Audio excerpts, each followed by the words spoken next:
కార్తీక పౌర్ణమి రోజున పొరపాటున కూడా ఈ పనులు చేయవద్దు. చంద్రదోషం ఏర్పడుతుంది.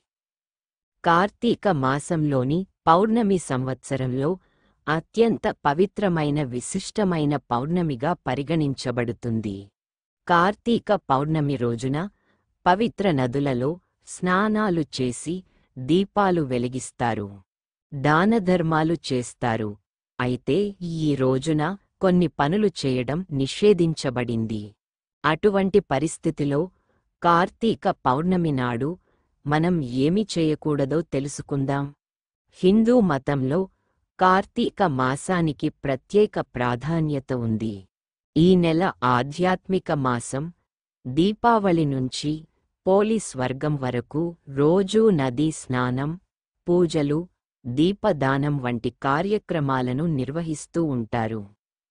అంతేకాదు ఏకాదశి, ద్వాదశి, పౌర్ణమి వంటి తిథులను పండగగా జరుపుకుంటారు. ఉపవాసం ఉండి ప్రత్యేక పూజలను నిర్వహిస్తారు. కార్తీక మాసంలో వచ్చే పౌర్ణమి సంవత్సరంలో అత్యంత పవిత్రమైనదిగా పరిగణించబడుతుంది. ఈ రోజున దేవ్ దీపావళి, గురునానక్ జయంతిగా కూడా జరుపుకుంటారు. ఈ రోజున ప్రజలు పవిత్ర నదులలో స్నానాలు చేసి తమ శక్తి మేరకు దానం చేస్తారు. పౌర్ణమి రోజున పూజ, క్రతువులు, దీపదానం వంటి కార్యక్రమాలు నిర్వహిస్తారు. ఈరోజు సనాతన ధర్మంలో గొప్ప ప్రాముఖ్యతను కలిగి ఉంది. ఈ సంవత్సరం కార్తీక పౌర్ణమి నవంబర్ 15 శుక్రవారం వచ్చింది. కార్తీక పౌర్ణమి రోజున చేయకూడని కొన్ని పనులు మత గ్రంథాలలో పేర్కొనబడ్డాయి. ఈ పనులు చేయడం ద్వారా ఒక వ్యక్తి అశుభ ఫలితాలను కూడా చూడవచ్చు. అటువంటి పరిస్థితిలో కార్తీక పౌర్ణమి రోజున ఏమి చేయకూడదో ఇప్పుడు తెలుసుకుందాం. కార్తీక పౌర్ణమి రోజున ఏమీ చేయకూడదంటే కార్తీక పౌర్ణమి అనేది మతపరంగా, ఆధ్యాత్మికంగా చాలా ముఖ్యమైనది. కనుక ఈ రోజున మీ ఇంటి ముందు నిలబడిన నిరుపేదలు లేదా పేదవారు ఖాళీ చేతులతో తిరిగి వెళ్ళరాదు. ఈరోజు పేదలతో, నిస్సహాయులతో, వృద్ధులతో అనుచితంగా ప్రవర్తించరాదు. కార్తీక పౌర్ణమి రోజున ఎవరినీ నొప్పించకూడదు. ఈ రోజున ఎవరినైనా అవమానించడం వల్ల దేవుళ్లకు కోపం వస్తుంది. పొరపాటున కూడా కార్తీక పౌర్ణమి రోజున ఇతరులతో నిందాపూర్వకంగా మాట్లాడరాదు. ఈ రోజున తామసిక ఆహారాన్ని తినవద్దు. మద్యం త్రాగకూడదు. కార్తీక పౌర్ణమి రోజు దానం చేయడం చాలా మంచిది.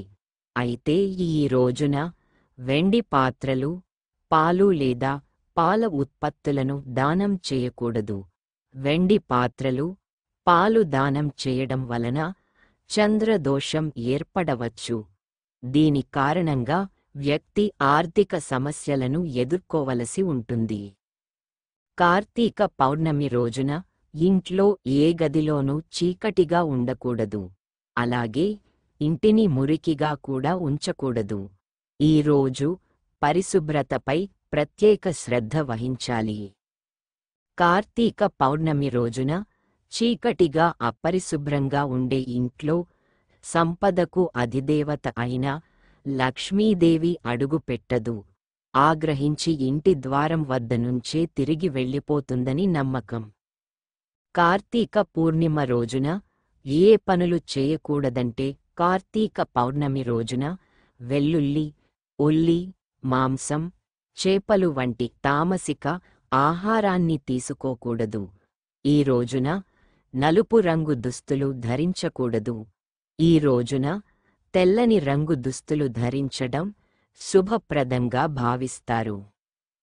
కార్తీక పూర్ణిమ నాడు ఏమీ దానం చెయ్యాలంటే కార్తీక పౌర్ణమి నాడు గంగా స్నానం, దీపదానం, హవన, యాగాలు మొదలైన వాటి ద్వారా ప్రాపంచిక పాపాల నుంచి విముక్తి లభిస్తుంది. ఈ రోజున అన్నదానం, ధనం, వస్త్రదానం చేయడం కూడా ఎంతో ప్రాముఖ్యమైనదని చెబుతారు. ఈ రోజున ఏ దానం చేసినా దానివల్ల అనేక విధాల ప్రయోజనాలు కలుగుతాయి. కార్తీక పౌర్ణమి రాత్రి ఏమి చేయాలి? కార్తీక పౌర్ణమి రోజున తెల్లని వస్త్రాలు ధరించి లక్ష్మీదేవి ఆలయానికి వెళ్ళి ఎండు కొబ్బరి, డ్రై ఫ్రూట్స్, ఎర్ర వస్త్రం మొదలైన వాటిని అమ్మవారికి సమర్పించి హారతి ఇవ్వండి. అనంతరం కార్తీక పౌర్ణమి రాత్రి చంద్రకాంతిలో విష్ణు సహస్రనామం, లక్ష్మీ చాలీసా పారాయణం చెయ్యాలి. కార్తీక పౌర్ణమి రోజు తల స్నానం ఎలా చెయ్యాలంటే, కార్తీక పౌర్ణమి రోజు జుట్టు కత్తిరించకూడదు. అంతేకాదు, జుట్టుని శుభ్రం చేసుకోవడానికి కుంకుడు, షాంపూ వంటి వాటిని ఉపయోగించరాదు. పురాణ గ్రంథాల ప్రకారం పౌర్ణమి రోజు ఆరాధన, భక్తి, ఆధ్యాత్మికత ఉట్టిపడే రోజు కనుక ఈ రోజున జుట్టుని శుభ్రపరుచుకోవడం, కత్తిరించడం నిషేధించబడింది.